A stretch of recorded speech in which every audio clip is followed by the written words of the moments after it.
전도를 하다 보면 기분이 상할 일이 좀 있습니다. 건빵만 싹 가져가고 전도지를 쓰레기통 그나마 좀 나요. 바닥에다가 던지고 가는 사람들 보면은 굉장히 속이 상하죠. 물론 보이는 데서는 잘 안 합니다. 거기서 하면 진짜 나쁜 사람이니까요. 근데 지나가서 한참 가다 보면은 목사님을 그렇게 바닥에 있으면 이게 기분이 얼마나 상하는지 모릅니다. 그래서 어떨 때는 그냥 이런 생각 듭니다. 전도할 때 건빵 이런 거 필요 없다. 전도지 필요 없다. 예수님만 계시면은, 예수님이랑 같이 다니면서 봐봐 하면 딱 손 딱 보여주면 여기 못자국 딱 있고, 그래서 얼마나 전도시켰습니까? 그리고 가끔 가다가 전도로 회방하는 사람 있으면은 예수님께서 멋있게 사탄아 불러가라 하면은 얼마나 통쾌할까요? 죄송합니다. 저만의 생각이었습니다. 예수님께서 계시면은 우리 가운데 이러한 든든함과 안정감이 있죠. 건빵이 뭡니까? 예수님께서 생명을 주시는 분이신데 이 예수님을 보여주는 것만으로도 많은 사람들이 그 예수님께 설득당하고 그 예수님께 굴복하고 주님 앞에 나오는 일이 많아지지 않겠습니까? 그런데 안타까운 것은 예수님께서 우리가 전도하는 그 자리에 계신가요? 안 계신가요? 대답 잘하셔야 됩니다. 물론 함께 하시지만은 물리적으로 우리와 함께 하시는 것 같진 않죠. 많은 사람들에게 예수님을 보여줬으면 좋겠는데 그렇지 못하다는 겁니다. 여러분, 우리의 신앙생활이 그렇습니다. 우리의 신앙생활이 예수님께서 함께 하신다면 참 좋을 텐데 그렇지가 않아요. 예수님께서 그냥 내버려 두신 것 같고 네가 알아서 해봐 하시는 것 같고 모른 채 하시는 것처럼 느껴질 때가 있다는 겁니다. 그게 우리를 곤혹스럽게 만듭니다. 오늘 본문에 나타난 제자들도 마찬가지였습니다. 예수님께서 이들에게 무슨 말씀을 하시는가? 나 이제 간다. 그 말씀하시니까 제자들이 난리가 난 거죠. 5절과 6절 말씀 보시면 이렇게 되어 있습니다. 지금 내가 나를 보내신 이에게로 가는데 너희 중에서 다더러 어디로 가는지 묻는 자가 없고 도리어 내가 이 말을 함으로 너희 마음에 근심이 가득하였도다. 예수님께서 가신다니까 제자들이 어떻죠? 근심이 가득했다. 여러분, 예수님께서 이들을 근심시키려고 하신 말씀이 아니거든요. 1절의 표현에 의하면은 내가 이것을 너희에게 이름은 너희로 실족하지 않게 하려함이니 인데 다 실족하고 있다는 거죠. 왜 그럴까요? 그 앞에 15장 말씀을 보면은 예수님께서 이런 말씀하시거든요. 15장 18절부터 25절까지 말씀 좀 긴데 앞부분만 좀 살펴보면은 이렇게 말씀하셨거든요. 세상이 너희를 미워하면 너희보다 먼저 나를 미워한 줄 알라. 너희가 세상에 속하였으면 세상이 자기의 것을 사랑한 것이나 너희는 세상에 속한 자가 아니요 도리어 내가 너희를 세상에서 택하였기 때문에 세상이 너희를 미워하느니라 하면서 너네 이제 나처럼 미움받을 거야 하는 미움 경고 메시지. 그 말씀하시고 나 이제 간다. 근심시키려고 한 말은 아니야 할 것 가시는 거예요. 여러분, 근심이 됩니까 안 됩니까? 예수님께서 미움받은 것처럼 세상이 우리를 미워할 것이다. 여러분, 오늘 말씀을 보면서 우리는 이해할 수가 없습니다. 예수님께서는 우리를 근심시키려고 말씀하신 건 아닌데 제자들은 6절의 표현과 같이 너희 마음의 근심이 가득하였도다 말하고 있거든요. 여러분, 예수님께서 떠나가시는 것이 굉장히 사실은 좋은 일이라고 말씀하고 계십니다. 내가 떠나가는 것이 너에게 어떤 일이다? 유익한 일이다. 7절 말씀이죠. 그러나 내가 너희에게 실상을 말하노니 내가 떠나가는 것이 너희에게 유익이라. 그리고 14장 28절의 말씀에 의하면 예수님께서 떠나가시는 게 기쁨의 일이라고 말씀하세요. 그런데 기쁨이건 유익이건 그런 건 잘 모르겠고 지금 당장 마음은 근심으로 가득한 이 상태, 이 싸한 분위기, 예수님 어떻게 해서 제자들에게 이렇게 말씀하고 가시는 걸까요? 여러분, 예수님께서 이렇게 말씀하시는 이유는 단 하나입니다. 뭘까요? 7절 말씀 다시 볼까요? 7절 말씀. 그러나 내가 너희에게 실상을 말하노니 내가 떠나가는 것이 너희에게 유익이라. 내가 떠나가지 아니하면 보혜사가 너희에게로 오시지 아니할 것이요 가면 내가 그를 너희에게로 보내리니. 예수님께서 떠나는 게 유익인 이유는 뭐라고요? 보혜사가 오시기 때문입니다. 예수님께서 보혜사의 사역을 이제 넘기시는 거죠.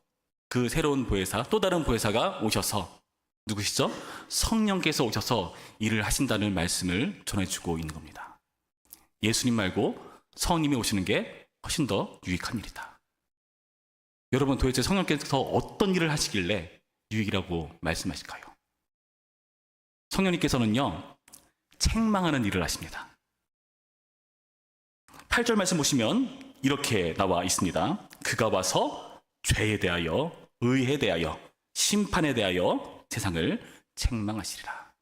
여기서 책망한다는 것은 우리가 책망하면 굉장히 부정적인 의미로 받아들일 수 있지만 좀 바르게 하고 온전히 세우기 위해서 하는 그러한 격려라든지 그러한 조언이라든지 그런 설득과 권면, 이런 것들을 여기 나타난 책망이라고 말하는 겁니다.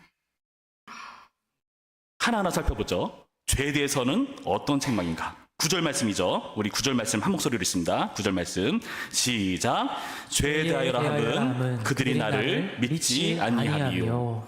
이게 무슨 말이냐 하면은 여기서 나타난 말은 이들의 불신을 지적하는 일을 성령께서 하신다는 겁니다. 그러니까 예수님을 믿는다는 것은 뭐죠? 내가 죄인이기 때문에 우리의 죄 문제를 해결하신 구세주이신 예수님을 믿는 것이죠.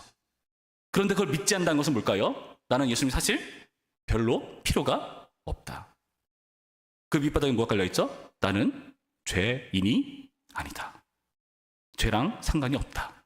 스스로의 죄된 문제에 대해서 의식하지 못하기 때문에 예수님을 믿지 않는 겁니다. 그 문제에 대해서 지금 불신을 지적하며 이 죄에 대해서 책망하신다 말씀하십니다. 그러니까 이런 문제를 통해서 이들에게 복음의 필요성이 확대되고 대두되는 것이지 않겠습니까? 그 다음 볼까요? 10절 말씀 우리 한 목소리 있습니다. 10절 말씀 시작. 의에 대하여라 함은 내가 아버지께로 가니 너희가 다시 나를 보지 못하니요. 여기서 나타난 의에 대한 책망은 예수님께서 승리하셨다, 승귀하셨다, 영광스러워지셨다는 뜻입니다. 내가 아버지께로 가니. 예수님께서 아버지께로 가셔서 영광스러워지는 것은요, 요한복음에서 보통 영광스러워진다는 표현은 예수님께서 십자가를 통과한, 이게 선입니다. 십자가를 통과해서 하나님 우편에 계신 것, 그것을 영광스럽다고 표현을 합니다. 여러분, 이렇게 예수님께서 승리하신 분이라는 것을 선언하는 게 굉장히 중요해요. 왜일까요? 예수님께서 죄의 문제로 죽으시면은 사람들이 어떻게 여길까요? 죽으시고 살아나지 않으시면은 거봐, 결국 죄의 문제로 죽잖아. 예수님이 죄인이기 때문에 죽은 것으로 사람들이 여길 수 있다는 겁니다. 그러나 다시 살아나신다면, 죄와 사망에서 승리하신다면은 그분은 죄와 사망을 이기시는 능력의 하나님이시다, 영광스러운 하나님이시다라는 것을 인정할 수밖에 없다는 겁니다. 마지막 심판에 대한 책망입니다. 11절 말씀 우리 한 목소리로 읽습니다. 시작. 심판에 대하여라 함은 이 세상 임금이 심판을 받았습니다. 아멘. 이 세상 임금은 요한복음 문맥을 쭉 살펴보면은 사탄을 말합니다. 마귀를 말해요. 그래서 요한복음 12장 31절 말씀은 이런 말씀이 있습니다. 이제 이 세상에 대한 심판이 이르렀으니 이 세상의 임금이 쫓겨나리라. 예수님께서 능력을 행하시면서 하시는 말씀이세요. 마귀가 쫓겨난 것을 이야기하고 계시다는 겁니다. 그들이 심판받으면 어떤 문제가 생깁니까? 심판을 함으로써 이 사탄이 파멸당하고 우리에게 어떠한 좋은 게 생길까요? 히브리서 2장 14절부터 15절 말씀을 제가 읽어드립니다. 자녀들은 혈과 육에 속하였음에 그도 또한 같은 모양으로 혈과 육을 함께 지니심은 죽음을 통하여 죽음의 세력을 잡은 자 곧 마귀를 멸하시며 또 죽기를 무서워함으로 한평생 매여 종노릇하는 모든 자들을 놓아주려 하심이니, 종노릇하는 모든 자를 놓아주시기 위한 것이라고 합니다. 여러분, 그러니까 이 세상 임금이 이렇게 심판받고 쫓겨받는 것은 종노릇하는 모든 자를 놓아주어 자유를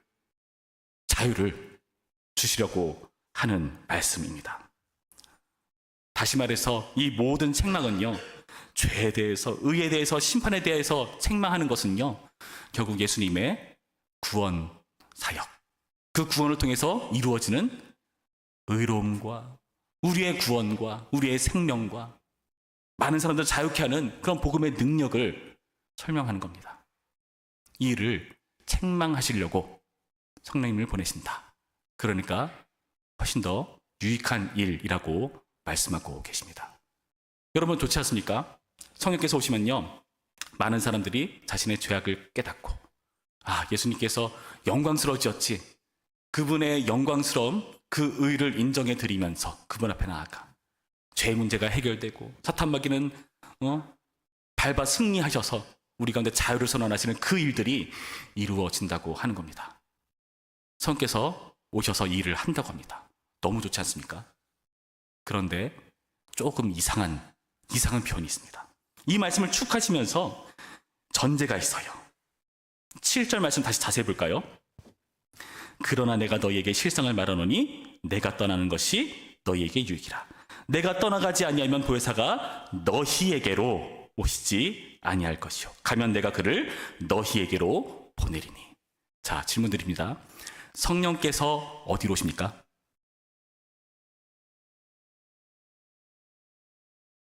두 번이나 반복되는데요. 너희에게로 옵니다. 너희에게로. 너희는 누굴까요? 이 말씀을 듣고 근심하고 있는 제자들. 성령께서 오셔서 이제 죄에 대해서, 의에 대해서, 심판에 대해서 책망사역을 하실 텐데, 와, 성령 오셔서 빨리 그 일을 하셔야죠. 근데 누구한테? 세상? 아니요. 우리한테 오대요. 너희에게로 간대요. 그럼 또 다시 질문 드립니다. 결국에 그 일을 누가 하는 걸까요? 성령께서 너희에게로 간대요. 그러니까 우리라고 합시다. 우리한테 오셔가지고 세상을 책망하는 사역을 결국 누가 하는 걸까요? 성령께서 우리 같은 예수님의 제자를 통해서 하신다는 겁니다. 와, 성령께서 일하시는구나, 좋다가 아니라 그 성령께서 우리한테 오셔서 우리를 통해서 하신다는 거예요. 이렇게 하니까 조금 부담스럽죠. 그냥 성령께서 다 해버리시지. 우리한테 오신답니다. 아니, 우리한테 말고요. 저기 말 안 듣는 죄인들한테 가셔야죠. 근데 우리한테 오셔가지고 우리의 입술을 통해서, 우리의 행실을 통해서 이 책망사역을 하시겠다고 말씀하시고 있다는 겁니다. 여러분, 그래서 성령께서 오셔서 우리 가운데 행하신 일, 그것은요, 좀 더 놀라운 천이라는 것을 우리는 잊어서는 안 됩니다. 그러니까 단순히 우리를 근심시키지 않기 위한 소극적 차원을 훨씬 넘어섭니다. 우리의 영향력을 위해서 우리 가운데 오신다고 말씀해주고 계시거든요. 그러니까 우리를 통해서 책망하실 것을 요구하시는 겁니다. 너희에게로 보내리니.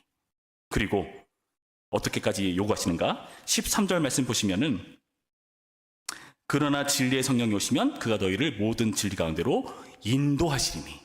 인도하신다. 그러니까 우리의 행동까지도 성령께서 요구하시는 겁니다. 여러분, 그렇다면 성령께서 오시면은, 우리 가운데 오시면요, 우리의 입술을 통해서, 우리의 행실을 통해서, 우리의 언행을 통해서 책망하는 사역을 하시겠다고 말씀하시는 겁니다. 여러분, 이게 유익이라고 말합니다. 이게 우리한테 좋은 것이라고 말합니다. 여러분 어떻습니까? 성령께서 오셔서 보혜사라고 하시니까, 와, 우리한테 잘해주시겠지, 우리한테 힘들 때 위로해 주시고 따뜻한 말씀해 주시고 격려해 주시고 좋은 일 해 주시겠지. 좋은 일이죠. 그런데 우리의 기대를 훨씬 더 뛰어넘어서 일하신다니까요. 소극적 차원의 나만 위하는 성령이 아니라 우리를 통해서 세상 가운데 일하시는 그 사역을 위해서 성령께서 오신다고 말씀하시는 겁니다. 여러분, 왜 이것이 유일까요? 이것이 예수님께서, 하나님께서 우리 가운데 원래 가지고 계셨던 뜻과 계획이기 때문에 그렇습니다. 여러분, 우리는요, 하나님께서 자기의 형상대로 지으셨다고 말씀합니다. 그러니까 사람들이 우리를 보면요, 하나님을 보는 게 돼야 돼요, 원래는요. 근데 우리를 보면은 하나님께 영광 돌리기보다는 하나님을 욕하고 하나님을 저주하고 이런 일들이 너무 많이 넘쳐나고 있지 않나, 그런 부담감이 있습니다. 성령께서 오셔서 우리의 모습을 통해서 세상 가운데 하나님의 형상으로서의 역할을 잘 해나가길 원하시는 겁니다. 그게 예수님께서 우리 가운데 오시고 부활하셔서 이제 성령을 보내주시는 목적이라고 밝혀주고 계시다는 겁니다. 그 표현을 자세히 살펴보면 이렇습니다. 13절 말씀 다시 볼까요? 그러나 진리의 성령이 오시면 그가 너희를 모든 진리 가운데로 인도하시리니 그가 스스로 말하지 않고 오직 들은 것을 말하며 장래일을 너희에게 알리시리라. 그러니까 성령께서 들은 것을 말씀하신다고 합니다. 그게 뭘까요? 14절, 그가 내 영광을 나타내리니 내 것을 가지고 너에게 알리시겠습니다. 내 것이란 예수님의 것을 말하는 거겠죠. 그럼 예수님의 것은 또 뭘까요? 15절 말씀, 무릇 아버지께 있는 것은 다 내 것이라. 그러므로 내가 말하기를 그가 내 것을 가지고 너희에게 알리시리라 하였노라. 예수님의 것은 곧 하나님의 것이죠. 그러니까 하나님과 예수님과 성님 다 똑같은 말씀을 하시면서 이 성령께서 오셔서 우리로 하여금 예수님의 일, 하나님의 일을 하게 만드시겠다고 각오하신 겁니다. 여러분, 이것이 하나님께서 우리한테 유익이라고 말씀하시고요, 기뻐할 일이라고 말씀하고 계시다는 겁니다. 우리는 이런 말 들으면은 아유, 일만 많아지겠네. 결국 하나님께서 우리한테 일 시키시는 거잖아. 부담스럽네. 왜 하필 나한테 옵니까? 그런데 주님께서 원하시는 것은 우리의 입술과 우리의 행실이라는 것을 여러분 이 말씀을 통해서 잘 기억하셔야 됩니다. 예수님께서 부활하셔가지고 우리랑 전도 다니면 얼마나 좋겠습니까? 근데 예수님 그렇게 안 하시고 떠나가셔서 우리 가운데 성령을 보내주셨습니다. 우리 고난주간 특세 때 담임 목사님께서 말씀하신 내용 중에 예수님은 그 물리적인 한계가 있잖아요. 예수님께서 오시면은 그 자리에만 계신 거잖아요. 그러나 성령께서 오시면은 그 성령을 모신 신자 한 사람 한 사람이 있는 그 모든 자리에 이런 영향력을 발휘할 수가 있는 겁니다. 그 일을 위해서 이 일이 더 유익하다고 말씀하시는 거예요. 예수님께서 이런 일을 말씀하고 계시다는 겁니다. 왜 하나님께서 생각하고 번성하여 땅에 충만하라 말씀하셨습니까? 남자와 여자를 지으시고요, 자식을 많이 낳아서 곳곳마다 하나님의 형상이 세워지기를 원하시는 겁니다. 왜 우리가 전도하기를 원하시는 걸까요? 우리의 전도를 통해서 보혜사로서의 이 놀라운 사역이, 책망의 사역이 우리가 있는 자리 곳곳에서 이루어지기를 원하시는 겁니다. 여러분, 부디 이 책망의 사역을 외면하지 마시길 바랍니다. 오늘 저녁 예배인데 제가 평소보다 좀 흥분을 했습니다. 왜일까요? 사람이 평소보다 많아요. 왜 많을까요? 네. 여러분, 잘 나오셨습니다. 뭐 이유가 어떻든 뭐 지금 우리가 드리는 예배가 중요하니까요. 우리가 이 자리에 나왔다는 것은요, 세상 가운데 영향력을 행사하겠다, 성령님의 그 책망 사역을 내가 감당하겠다는 각오로 이 자리에 있는 줄을 믿습니다. 제주교회를 통해서 우리가 교회를 논의할 때에 어떻게 하면은 우리 부천 평안교회를 통해서 정말 돌봄이 필요한 영혼들을 살리고 죄에 대하여, 의에 대하여, 심판에 대하여 세상 가운데 이로운 사역을 할 수가 있겠는가, 그걸 논의하기 위해 여러분 이 자리에 오신 겁니다. 정리해서 말하자면 여러분, 책망 사역을 하시기 위해서, 성령님의 책망 사역을 감당하시기 위해서 이 자리에 계신 겁니다. 여러분, 제가 책망이라고 하니까 오해하지 마시길 바랍니다. 아까 분명히 저는 책망이 좋은 의미라고 말씀드렸어요. 막 삿대질하는 게 아니라 뭐라고요? 권면하고 격려하고 옳은 방향을 가기 위해서 함께 의견을 모으는 것. 여러분, 이 일이 우리가 감당해야 될 일입니다. 그래서 예수님께서는 가신 겁니다. 우리에게 진정한 자립을 주시기 위해서, 예수님 없이도 우리가 예수님처럼 살아가는 법을 배우게 하기 위해서 예수님께서 떠나가신 것이고요, 성령께서 오신 겁니다. 성령님은 우리가 눈에 잘 안 보이잖아요. 건너가면은 볼 수가 있겠죠. 근데 잘 모르겠습니다. 예수님은 우리가 보고 만질 수 있잖아요. 성령께서 우리한테 오시면은요, 우리가 너무나 막연하고 추상적이고 애매하잖아요. 저는 이게 하나님의 지혜라고 생각합니다. 왜일까요? 우리가 자립해서 진정한 자립을 이루며 하나님의 형상으로서 일하는 기회거든요. 제가 예전에 어떤 예능 프로그램을 봤는데요, 어떤 아버지가 처음으로 아들에게 편의점을 가서 물건을 사오는 걸 시키는 거예요. 그러니까 아이는 뭐 돈 가지고 뭣도 가는 거죠. 근데 부모님 입장에서 처음으로 보내는데 이게 걱정이 됩니까, 안 됩니까? 걱정이 되죠. 그렇다고 같이 손잡고 하면서 아빠가 결국 또 사줘버리면 평생 얘는 자립할 수가 없는 겁니다. 어떻게 했을까요? 보내놓고 몰래 뒤에서 미행하면서 따라갑니다. 숨었다가 다시 나타났다 가면서. 가고 나서 점원한테 가니까 계산을 잘못해가지고 돈 거스름을 이상하게 한 거예요. 그거 다시 처리하고. 그러나 자식 입장에서 어떨까요? 내가 아빠 없이 이걸 혼자 했어. 여러분 그 자부심 있지 않겠습니까? 여러분 성령께서 우리와 함께 하신다는 건요, 우리 눈에 보이지 않지만, 우리가 감각할 수는 없지만 단짠 짠하고 나타나셔가지고 손에 못자고 보여주시면서 사탄마귀 막 물리치시면서 능력을 해주시면 참 좋겠지만은 그렇게 하지 않는 이유, 우리가 하나님의 형상답게 하나님의 자녀답게 일하시는 것을 보기를 원하시는 겁니다. 그렇게 해서 우리가 성장하기를 원하시는 겁니다. 오늘 부디 이 말씀 기억하시고 이 부활 주일에 이제 앞으로 세상 가운데 나아갈 때에 부디 이 하나님의 성령님의 책망사역을 감당하는 우리가 되기를, 재직회 가운데에서도, 그리고 우리가 있는 그 어떤 자리, 목장 모임이든지 그 어떤 자리에서든 이 책망사역을 감당함으로써 보혜사로서의 역할을 함께 짊어지는 우리 모두가 되기를 주님의 이름으로 축원합니다. 기도하겠습니다. 참 좋으신 하나님 감사합니다. 오늘의 말씀을 통해서 보혜사 성령님의 놀라운 사역이 우리에게 주어진 책임이라는 것을 확인해 봅니다. 예수님께서 떠나가시면서 우리에게 성령님을 보내시겠다 말씀하신 그 목적, 그것이 왜 우리에게 기쁨이 되고 우리에게 유익이 되는가? 그것은 우리가 드디어 비로소 하나님의 형상대로 살 수 있기 때문에, 그 모습 주님께서 보시길 원하시기 때문에 허락하신 줄 믿습니다. 부디 우리의 삶 가운데 이 하나님의 성령님의 책망사역에 동참하는 우리 모두가 될 수 있도록 인도하여 주시옵소서. 감사드리며 예수님의 이름으로 기도했습니다. 아멘.